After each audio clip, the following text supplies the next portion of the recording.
কাউরে দিলা 10টা সন্তান, থাকার জায়গা নাই। আবার কাউরে দিলা কোটি টাকা, একটা সন্তান নাই। টাকা পয়সা ধন সম্পত্তি দিলা বেশি করে, কিন্তু মরার পরে কান্দে করে কবরে নামাবে কে তা? আরে রে প্রেমের খেলা খেলছো দয়াল রে, ও দয়াল তোমার খেলা চমৎকার। আসমানেতে বসায় আছো চাঁদ সূরজের বাজার রে, প্রেমের খেলা খেলছো দয়াল রে। আরে নির্দোষী রে রাখো দয়াল ববের জেলখানায়, আবার অপরাধ করিয়া কেহ ঘুরে সর্বদাই। হাকিম হইয়া হুকুম কর, পুলিশ হইয়া ধর, আবার সর্প হইয়া দংশন কর, উজা হইয়া যা আর রে। প্রেমের খেলা খেলছো দয়াল রে, ও দয়াল তোমার খেলা চমৎকার। আসমানেতে বসায় আছো চাঁদ সূরজের বাজার রে, প্রেমের খেলা খেলছো দয়াল রে। এবার আপনারা বলেন, যাদের সন্তান নাই, সন্তান দিতে পারে একজন, তিনি কি? আরো জোরে বলেন, তিনি কে? অনেকে কয় সুন্নিরা নাকি বাবার দরবারে চায়। আল্লাহর কসম, সুন্নিরা কোনো বাবার দরবারে চায় না। সুন্নিদের বিশ্বাস আমরারে সবকিছু দিতে পারে একজন, তিনি হলো আল্লাহ। তবে আমরা হক্কানি রব্বানি পীর মাশায়েখের দরবারে যায় দোয়া করি, আল্লাহ এই বন্ধুটা যদি তোমার বন্ধু হয়, এই মাজারের মধ্যে যিনি আছে তিনি যদি তোমার ওলি হয়, আল্লাহ তোমার উসিলায় তুমি আমার একটা সন্তান দাও। আমরা মাজারওয়ালার কাছে চাই না রে, আমরা চাই মাজারওয়ালারে যিনি বানাইছে ওই আল্লাহর কাছে। এবার আপনারা বলেন বাবারা, সবকিছু দিতে পারে একজন, তিনি কে? সম্পদওয়ালারে সম্পদ দেয়, আবার সম্পদ ছাড়ারে ধনী বানায়, আবার ধনীরে গরিব বানায়। সব ক্ষমতা তো আমার আল্লাহর কাছে। এবার মুয়াদ ইবনে আদনান কয়, আল্লাহ সন্তান চাইছি, এত 40টা ফোলা তো আমি চাইছিলাম না, খাওয়াইমু কেমনে গো? আল্লাহ কোরআনে কয়, আল্লাহু খায়রুর রাযিকিন, আল্লাহ উত্তম রিজিক দাতা। মুয়াদ ইবনে আদনান কয়, আল্লাহ 40টা ফোলা দিছ, এইটারে তো মানুষও করা লাগবো। মারহাবা কন্যা বাবা। মুয়াদ ইবনে আদনান আমার আল্লাহ তাআলার কাছে দোয়া করে। মুয়াদ ইবনে আদনানকে আমি যেদিন আমার আল্লাহর কাছে সন্তানদের খাবারের জন্য আফসোস করলাম, আমি প্রত্যেকদিন সকালবেলা ফজরের নামাজ পড়ার আগ মুহূর্তে আমি দেখতাম, যখন আমি ঘরের দরজা খুলতাম গো, আমার ঘরের দরজার সামনে এক বস্তা আটা দেখতাম, আরেকটা ঘরের দরজার সামনে দিয়া আমি অনেকগুলা সব দেখতাম। আমি এটা দেখার পরে আমি চিন্তা করলাম, আমার আল্লাহর ধন ভান্ডার খালি না, আমার আল্লাহ চাইলে সব দিতে পারে। মুয়াদ ইবনে আদনান কয়, আমি সব খাবার পাইয়া মানুষের মতো কইরা চালাইতে লাগলাম, সন্তানদের সন্তানের মতো চালাইতে লাগলাম। এবার আমার সন্তানগুলা যখন প্রাপ্তবয়স্ক হইছে গো, আমি এবার মুসা নবীর যে উম্মতেরা মানুষের অত্যাচার করে, আমি রওনা করলাম ওই মুসা নবীর উম্মতদের সঙ্গে যুদ্ধ করার জন্য। যুদ্ধ করতে করতে করতে করতে এবার মুসা নবীর আরো অনেক উম্মত সামনে দিয়া দাঁড়াইছে। তারা ডাক দিয়া কয়, এ মুয়াদ ইবনে আদনান, যাদের সঙ্গে যুদ্ধ করছো, যারা ইন্তেকাল করছে তারা সবাই অত্যাচারী ছিল, কিন্তু এখন আর আমরারে মারবা না। আমরা মুসা নবীর পয়গাম্বরের উম্মত, আমরা কোনোদিন মানুষের উপর জুলুম করি নাই, কোনোদিন মানুষের উপর অত্যাচার করি নাই। হাই রে ও কাপাসতলার যুবক, ও কাপাসতলা এলাকার মুরব্বী বাবারা, এবার আপনারা বলেন, সমাজের মধ্যে মানুষের প্রতি অন্যায় ছাড়া অত্যাচার করেওয়ালা মানুষ অনেক আছে না নাই?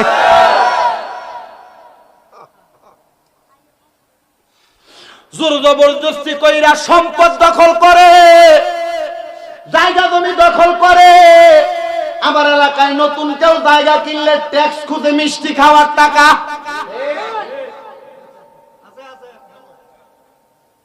ওরে বিচার হবে কর্ম অনুসারে, কঠিন হাসরে বিচার হবে কর্ম অনুসার।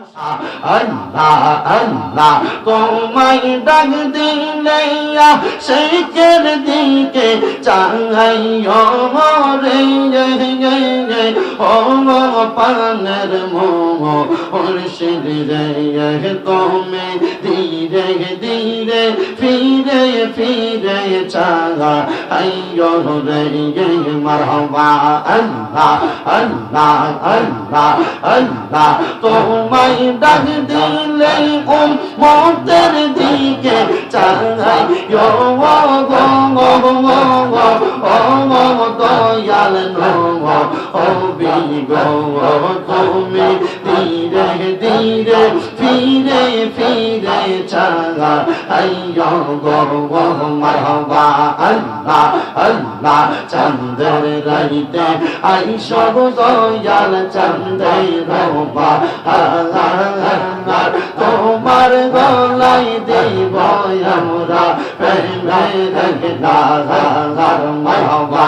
আল্লাহ আল্লাহ তোমার আত্মাতে আত্মা মিশাইয়া রাখো তোমার আত্মাতে আত্মা মিশাইয়া রাখো পানের নবী গো তুমি ধীরে ধীরে ফিরে ফিরে চাইও গো মারহাবা। আল্লাহ বলেন না খুইরা আল্লাহকে স্মরণ নাই।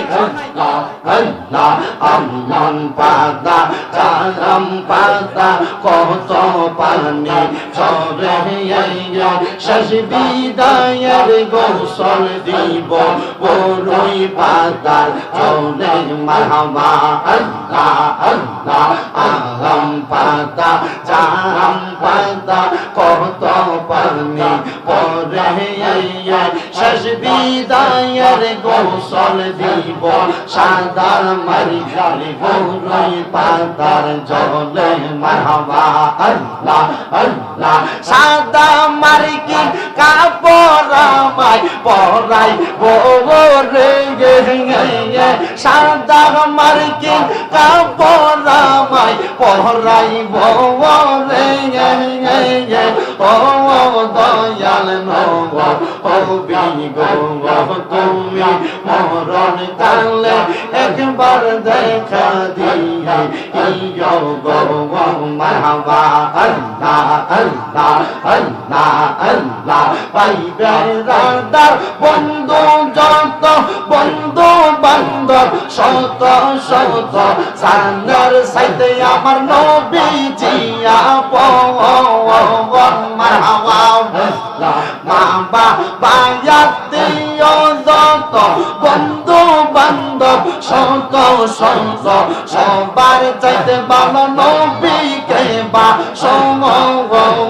নবীজিকে না বাসিলে ইমান থাকবে না রে বলে হাদিসে বল তাহারি মান্না হাইরে মুমিন বাগাই নবী সারায়া বান্ধব কে গো লাগাই মারহাবা। আল্লাহ আল্লাহ নবী সারা বান্ধব কে গো লাগাই গো মুমিন বাগাই নবী সারা বান্ধব কে গো লাগাই মারহাবা। আল্লাহ আল্লাহ সাদা কাপড় পরাইয়া খাটে আমায় শোয়াইয়া চারজনে কান্দে যাবে লইয়া বিল্লা তেরা শুনিল্লা যখন দিবে রবইলা নিবে বলে নবী মুস্তাফা আইদে মুমিন ভাই নবী সারায়া বান্ধব কে গো নাই মারহাবা।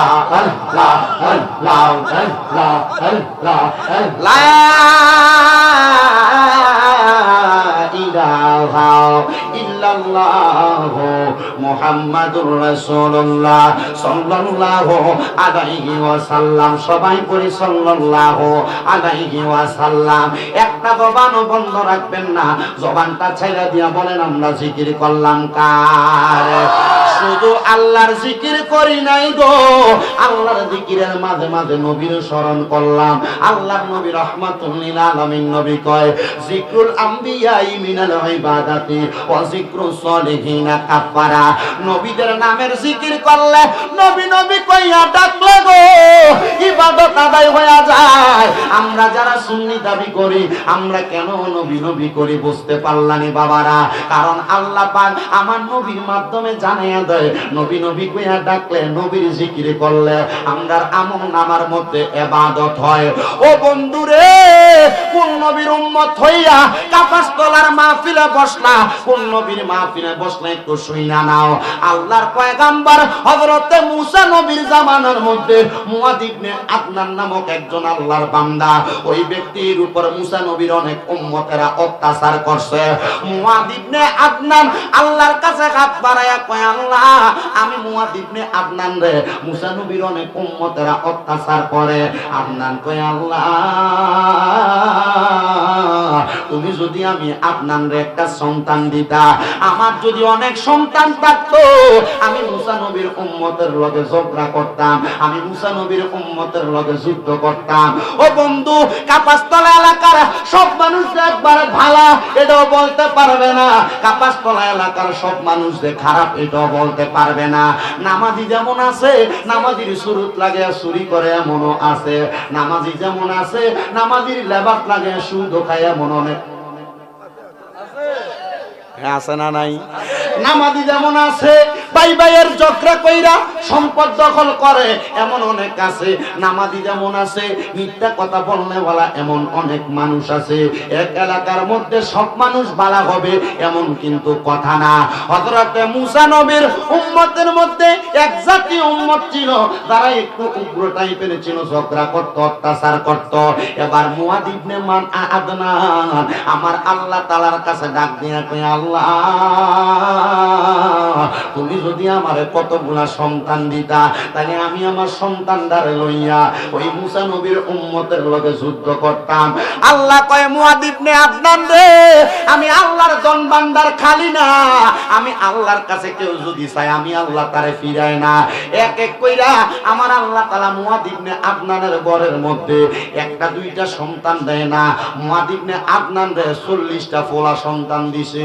একটা জবানও বন্ধ নাই, জবানটা খুলে ধরে কইতেন না সুবহানাল্লাহ।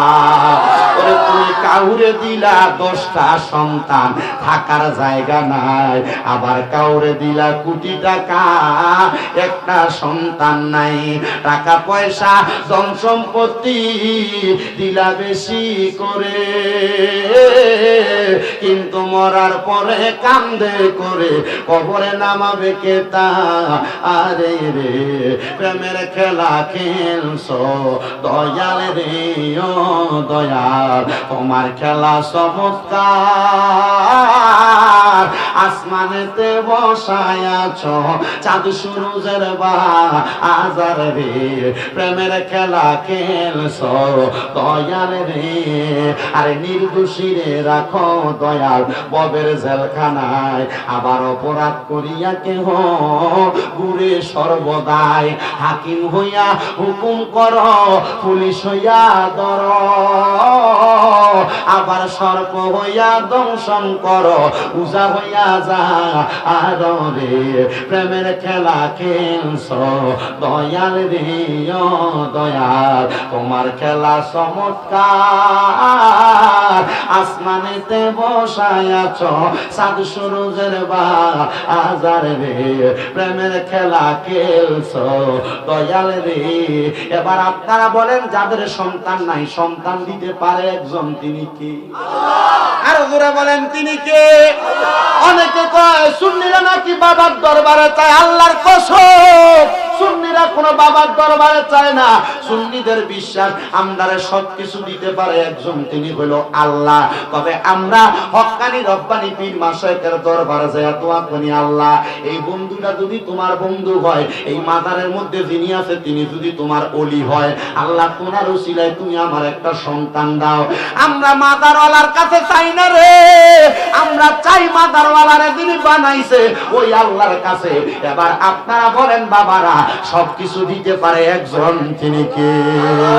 সম্পদওয়ালারে সম্পদ দেয়, আবার সম্পদ ছাড়ারে ধনী বানায়, আবার ধনীরে গরিব বানায়। সব ক্ষমতা তো আমার আল্লাহর কাছে।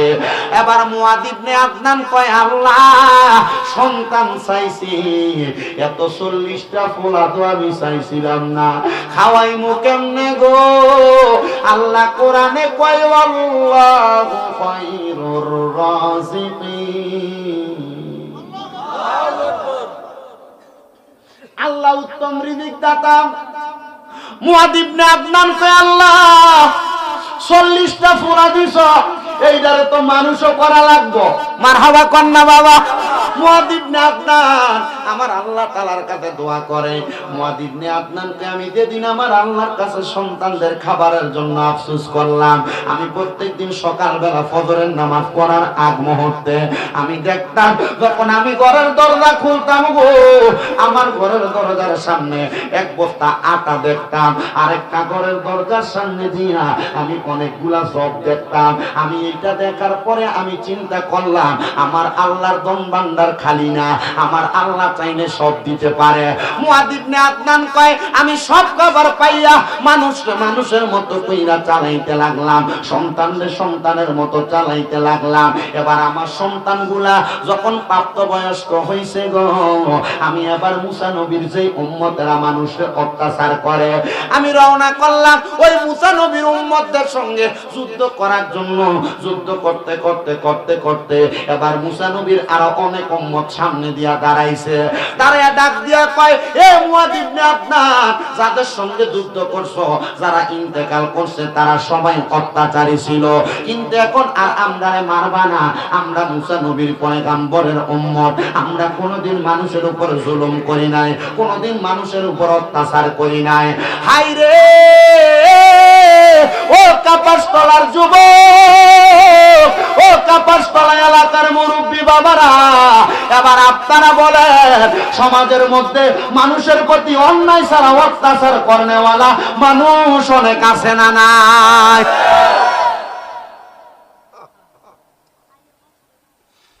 জোর জবরদস্তি কইরা সম্পদ দখল করে, জায়গা জমি দখল করে। আমার এলাকায় নতুন কেউ জায়গা কিনলে ট্যাক্স খুঁজে মিষ্টি খাওয়ার টাকা।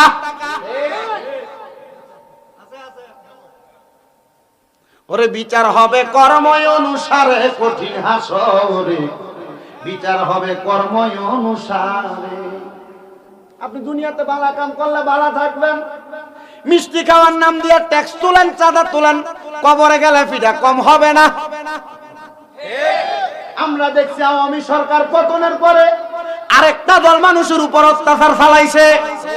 তারা মনে করছে একজন চলে গেছে, আমরা অত্যাচার করলে মানুষ আমরারে গ্রহণ করব। আমি দোয়া করছি, আল্লাহ এই দেশের সরকার গেছে, এটা আপনি ভালো জানেন, আপনি ফয়সালা করছেন। তবে বাংলাদেশের রাষ্ট্রীয় জায়গাগুলা যেহেতু এখন খালি আছে, রাষ্ট্রের এই মূল জায়গাগুলায় এমন কিছু মানুষ বসান যারা কোরআনের আইন দিয়া দেশটারে চালাইবো। কোরআনের আইন দিয়া দেশ চালাইলে দুর্নীতি চলবে না, কোরআনের আইন দিয়া দেশ চালাইলে অত্যাচার চলবে না, কোরআনের আইন দিয়া দেশ চালাইলে ট্যাক্স চলবে না, চাঁদাবাজি চলবে না। এবার আপনারা বলেন, বাংলাদেশের সংসদে কোরআনের আইন বাস্তবায়ন হোক, আমরা চাই কি চাই না? কারা কারা চাই? ডান হাত তুলে আল্লাহকে দেখা দেয়। কোরআনের আইন বাস্তবায়ন হোক, এটা আমরা সবাই চাই। কারণ অত্যাচারীর অভাব নাই, লুণ্ঠনকারীর অভাব নাই, মানুষের উপর অত্যাচার করনেওয়ালার অভাব নাই। হারামখোরের অভাব নাই। বাংলার সমাজের মানুষ অত্যাচার নিপীড়নের কারণে বড় লাঞ্ছিত, বড় অত্যাচারিত। বাংলার মানুষ শান্তি চায়। শান্তি যদি চায়, বাংলার সংসদে যদি কোরআনের আইন চালু হয়ে যায়, তাহলে মানুষ কোনোদিন পথহারা হবে না। কারণ কোরআনের আইনের মধ্যে দুর্নীতি নাই, কোরআনের আইনের উপর অত্যাচার নাই, কোরআনের আইনের মধ্যে মানুষের জমি দখল করা নাই। এবার আপনারা বলেন, আমরা সবাই এমন আইন চাই কি চাই না? এমন আইন হইলে আপনার মেয়ে আমার মেয়ে রাস্তায় বের হবে, ইফতিজিং এর শিকার হবে না। এমন আইন হইলে এলাকার মধ্যে সুদখোর আর ঘুষখোর সমাজের দায়িত্ব পালন করবে না। সমাজ পরিচালনা করবে আলেমরা, সমাজ পরিচালনা করবে শিক্ষিতরা, সমাজ পরিচালনা করবে এলাকার নামাজিরা। কিন্তু এখন সমাজ পরিচালনা যেগুলা করে, এগুলার মধ্যে বেশিরভাগ হারামখোর, সুদখোর, ঘুষখোর আছে না নাই? সমাজে সরদারি করে, মাতাব্বরি করে, এমন সুদখোর, ঘুষখোর আছে না নাই? হাই রে, কি জবাব দিব রে? জবাব দিতে পারবে না। আমরা এলাকার মধ্যে মসজিদ কমিটির এক সভাপতি দিয়া রাখছে। এ বেটা সভাপতি হওয়ার পরে অল্প কিছুদিন পরে এক মাইয়া লইয়া ধরা খাইছে। আমার কাছে আইছে মসজিদের টাকার জন্য। আমি কইছি, আল্লাহর দোহাই তোমরা মসজিদ আমি টিয়া দিতাম পারতাম না। আমারে কয়, বাতিজা কেন? আমি কইছি, টাকা দিতাম কেমনে? মসজিদ যাবে না সবাই। এ বেটা তো বেড়ি লইয়া ধরা খাইছে।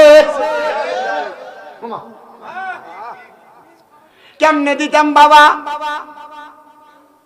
আর কোন কথা বলে না, কারণ যারা আছে তার ওই বেড়ার দালাল।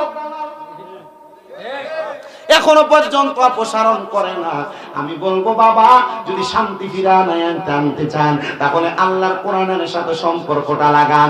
তো যেই কথাই ছিলাম, মুসা নবীর উম্মত যারা অত্যাচার করত, হযরতে মুয়াদ ইবনে আদনান বলে, আমি সবাইকে মাইরা একবারে ফিনিশ করে ফেলাইছি। এমন টাইমে মুসা নবীর একটা উম্মত সামনে দিয়ে এসে দাঁড়ায় কয়, আমরারে কেন মারো? আমরারে মাইরো না, আমরা তো অত্যাচার করি নাই। কয়, না না না, তারা যে তো অত্যাচার করছে তোমরা করো, তোমরা মাইর খাইবা। এবার মুসা নবী সামনে দিয়ে আইসা দাঁড়াইছে, ডাক দিয়া কই, ও মুয়াদ ইবনে আদনান, আমরারে মাইরো না, আমার আল্লাহ তাআলা একটা খবর পাঠাইছে। মুয়াদ ইবনে আদনান কয়, আল্লাহর নবী মুসা গো, আমার আল্লাহ কি খবর পাঠাইছে? হযরতে মুসা নবী কয়, ও মুয়াদ ইবনে আদনান, তোমার পোলা কয়টা, সন্তান কয়টা? মুয়াদ ইবনে আদনান কয়, বেশি না 40টা। আল্লাহর নবী মুসা ডাক দিয়া কয়, মুয়াদ ইবনে আদনান, আমার আল্লাহ কইছে তোমার 40টা সন্তানের মধ্য থেকে সবাই যেন যুদ্ধ বন্ধ রাখে। কারণ আমি মুসা নবীর যেই উম্মতেরা এখন বাচ্চা রইছে, এই উম্মতের মধ্যে এমন একজন ব্যক্তির বংশের মধ্যে আমার আল্লাহ আখিরি নবীরে পাঠাইব, তুমি মাইরো না। মুয়াদ ইবনে আদনান কয়, ঠিক আছে, মানলাম না।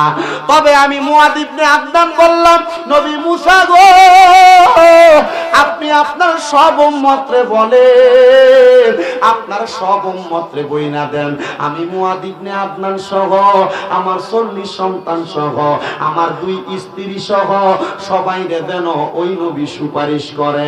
আমরা এমন একটা নবীর উম্মত, মুসা নবীর উম্মতের মধ্যে তারাও বলছে আমরা নবী যেন তার সন্তানের জন্য সুপারিশ করে। হাইরে ও কাপাসতলার যুবক, ও মুরব্বী বাবারা, যুবক নওজোয়ান ভাইরা, একটাবার চিন্তা করো, ওই নবীর সুপারিশ ছাড়া কবরে মুক্তি নাই, হাসরে মুক্তি নাই, দুনিয়াতে মুক্তি নাই, দুনিয়ার থেকে কবরে যাওয়ার পর মুক্তি নাই। ওই নবীর উম্মত হইয়া দুনিয়াতে আসতে পাইরা, ওই নবীর উম্মত হইয়া আজকের মাহফিলে আসতে পাইরা, বসতে পাইরা, আমরা সবাই কি খুশি না বেজার? আওয়াজটা আসতে বইছে আরো জোরে কও, খুশি না বেজার? জবানটা খুলে ধরে পড়েন আলহামদুলিল্লাহ। বিসমিল্লাহির রহমানির রহিম। قد أفلح المؤمنون الذين هم في صلاتهم خاشعون। আপনারা বলেন, ঘোষণা যিনি করছে তিনার নাম কি? আমার আল্লাহ কয় অবশ্যই সফল কাম তারা যারা নামাজের প্রতি মনোযোগী হয়েছে। ও বন্ধু, নামাজ তো পড়ো না, আবার যারা নামাজের জন্য ডাকে তারারে অন্য চোখে তাকাও। শোনো, আল্লাহর একজন বান্দার কথা বলি, দিনের ধর্ম ছিল খ্রিস্টান ধর্ম, যার নাম ছিল হযরতে মারুফ কারকি রহমতুল্লাহ আলাই, যার বাড়ি ছিল কারখনগরের মধ্যে, কিন্তু ওনার জন্ম হয়েছে মক্কা নগরীতে। সুবহানাল্লাহ কোন? আপনারা বলেন না বাবা, মক্কা নগরীতে যার জন্ম হয়েছে তার কপালটা কি ভালো না খারাপ?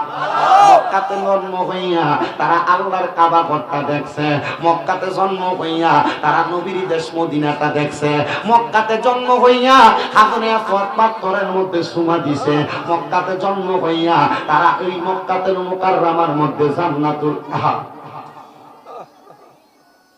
জান্নাতের সুন্দর সুন্দর জান্নাতুল মুআল্লা দেখছে।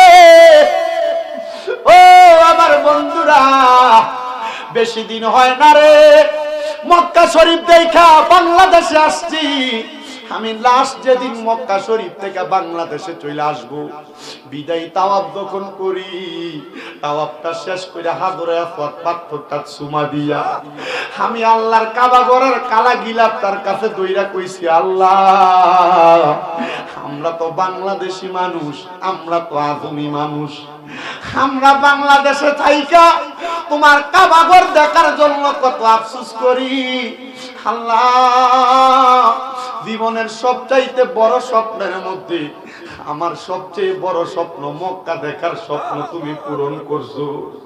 আল্লাহ, তোমার কত বান্দা এখনো বাংলাদেশের মধ্যে মক্কা দেখতে পারে নাই, নিয়ত করে না, না জানি নিয়ত করার আগে লোকটা মইরা যায়। চিন্তা করে আমার টাকা নাই, আমি নিয়ত করলে লাভটা কি হইব? চিন্তা করে আমার সম্পদ নাই রে, নিয়ত করলে লাভ কি হইব? আমি আমার আল্লাহর কাবা ঘরের গিলাপ ধরে কইছি, আল্লাহ তোমার কাবার গিলাপ তার মধ্যে দইরা বলি, গো আল্লাহ তোমার কাবার গিলাপ দইরা দোয়া করলে নবী বলছে দোয়া কবুল হয়। আল্লাহ তোমার কাবা ঘরটা দইরা দোয়া করি, যত মানুষ মক্কায় আসতে চাই আল্লাহ মরণের আগে তারার একবার মক্কাতে আইনো, মরণের আগে একবার তারারে মদিনাতে আইনো। এই কত টাকাওয়ালা, কত পয়সাওয়ালা দামি বিল্ডিং বানায়, কত টাকাওয়ালারা দামি দামি বাড়ি বানায়, কিরে সম্পদওয়ালারা টাকা পয়সা বানায় কি করবা? যদি যেই খোদা তোমারে দুনিয়াতে পাঠাইছো ওই খোদার ঘরটা তাওয়াফ না করো। জানেননি আমি সর্বপ্রথম বাংলাদেশ থেকে বাংলাদেশ এয়ারলাইন্সের মাধ্যমে যখন মদিনাতে নামছি, একটানা 7 দিন মদিনাতে থাকার পরে আমি মদিনা শরীফ জিয়ারত কইরা নবীর রওজার সামনে দাঁড়ায় দাঁড়ায় কইছি, ইয়া রাসূলুল্লাহ আমার স্বপ্ন ছিল আপনার রওজা জিয়ারত করব। আপনার কত উম্মতেরা বাংলাদেশে পড়ে রইছে, আপনি তাদেরকে আপনার কাছে ডাক দেন। নবীর রওজা মুবারক জিয়ারত কইরা শরীরের মধ্যে যখন ইহরাম লাগাইছি, আমার কাছে মনে হইছে ইহরামটা লাগাইলে নিজের বড় নিষ্পাপ নিষ্পাপ লাগে। আল্লাহ দোয়া করবেন শুধু আজকের আখিরি মুনাজাতের মধ্যে, আল্লাহ শরীরে কাফনের কাপড় লাগানোর আগে যেন ওই 2 টুকরা ইহরামের কাপড় আমরার গায়ে লাগাই। ওই কাফনের কাপড় লাগানোর আগে ওই ইহরামের কাপড় যেন আল্লাহ আমরার গায়ে লাগায়। কি মজা জানোনি, কি মজা জানোনি? ওই ইহরামের কাপড় লাগাইয়া আল্লাহর বান্দা যখন তাকবীর তালবিয়া পড়তে পড়তে বান্দা কাবা তাওয়াফ করে, খোদার কসম বান্দার মনটা বড় ফুরফুরা হয়ে যায়। আমি কত মানুষ দেখছি রে আল্লাহর কাবা তাওয়াফ করে কাবার দিকে ছায়া ছায়া চোখের পানি ফালায়া ফালায়া কান্দে। কিশোরগঞ্জের একটা পোলারে দেখছি, ওই পোলাটা চেহারাটা দেখতে একবারে নিগ্র কালো। আল্লাহর কাবা তাওয়াফ কইরা হাজরে আসওয়াদ সুমা দিয়া মাকাম ইব্রাহিমের সামনে নামাজটা পইরা ওই পোলাটা মুনাজাতের মধ্যে কেমন জানি হেক্কুর মাইরা মাইরা জোরে কান্তাছে। পোলাটার নাকি দিয়া নাকের যে পানি বের হয়ে গেছে, চোখ বায়া বায়া পানি পড়ে। ওই ছেলেটা যখন কান্না করে হাবভাব দেখেই বুঝছি পোলাটা মুসলমান। আমি তার সামনে যেয়া জিজ্ঞাসা করলাম, বলা মুসলমান বাংলাদেশি মানুষ, কান্দোস কেন রে ভাই? ফোলাটা আমারে দেখে আমারে চিহ্ন আমারে ধরাইয়া ধরে কই, হুজুর আমি মক্কায় থাকি না, আমি মদিনাতে থাকি, কিন্তু হুজুর আমার মা আমার আব্বা জান আমারে বড় কষ্ট করে মক্কায় মদিনার দেশে পাঠাইছে। হুজুর আমি আমার মা বাপরে কইছি, মা আমারে সৌদি আরব পাঠান, যদি আল্লাহ রিজিকে রাখে ইনকাম কইরাম মা, আর যদি রিজিকে না রাখে সৌদি আরব যাইয়া মানুষের বাড়িতে বাড়িতে কাম কইরা হইল কটা টাকা জোগাইয়া আপনারা মা বাপরে মরার আগে আমি হজটা করামু। হুজুর আজকে বেশি দিন না গো হুজুর, 2 বছর 8 দিন গনা গনা আমি সৌদি আরবের মদিনাতে থাকি। আমি প্রতি মাসে 2-1 বার উমরা হজ করি, বড় হজের সময় আমি হজ করার জন্য আসি। হুজুর আমি আল্লাহর কাবা ঘরের সামনে আসলে আমার চোখের পানি বায়া বায়া পড়ে। হুজুর আমি মদিনাতে আসার পরে 3 মাস পরে আমার বাপ মারা গেছে। হুজুর আমি মদিনাতে আসা 6 মাস পরে আমার মা মারা গেছে। আমি মক্কার সামনে আয়া কান্দি আর কই, আল্লাহ আমি প্রতি মাসে লাখ লাখ টাকা কামাই করি, ব্যাংকে আমার টাকা পইরা রইছে। মাবুদ